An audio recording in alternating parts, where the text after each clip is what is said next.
నేను చేస్తున్న పనికి నాకు సాటిస్ఫాక్షన్ ఉంది. నేను బతికే అంత నాకు జీతం వస్తుంది. కానీ ఒకటే ఒక డిస్సాటిస్ఫాక్షన్ ఏంది అని అంటే, కొంతమంది అబ్బాయిలు వాళ్ళ అమ్మ నాన్నలు ఏం చెప్పుకుంటారు, అరే మావాడు సాఫ్ట్వేర్ చేస్తాడు, మావాడు గవర్నమెంట్ జాబ్ చేస్తాడు అని చెప్పుకుంటారు.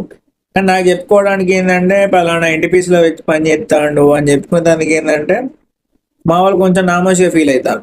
అందరు ఏంటంటే చదివినోడు చదవనోడు అందరు ఎన్టీపీసీలో జాబ్ చేస్తున్నారు, అందరు చేసేది లేబర్ పని. రోజుకు ఒక 500 600 వస్తుంది. అది చెప్పుకునే దానికి ఏంటంటే బయట వాడికి చెప్పినా కూడా అరే మీ వాడు మంచిగా చదివేటోడు కదా, ఇంకా కూలి పనికి ఎందుకు పోతాడు అని మా వాళ్ళకు చెప్పడం వల్ల ఏంటంటే మా వాళ్ళు కూడా బయట మీ వాడు ఏమైనా పని చేస్తాడా అంటే ఈ ఎన్టీపీసీలో పని చేస్తాడు అని చెప్పుకోలేకపోతారు. దురదృష్టం ఎట్లా అంటే ఒక స్టేజ్లో నేను కూడా మంచిగా అది ఏదో గవర్నమెంట్ జాబ్ కొడదాం అనుకునే స్టేజ్ నుండి కూలి పని చేసుకునే స్టేజ్కి పడిపోయినా. ఎట్లా అంటే పరిస్థితుల ప్రభావం అట్లా అయిపోయింది.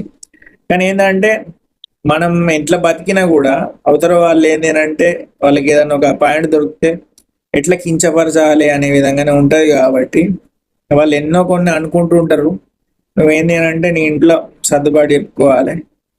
లాస్ట్కి నువ్వు నీ కుటుంబం తప్ప ఎవడు నీ దగ్గరికి రాడు.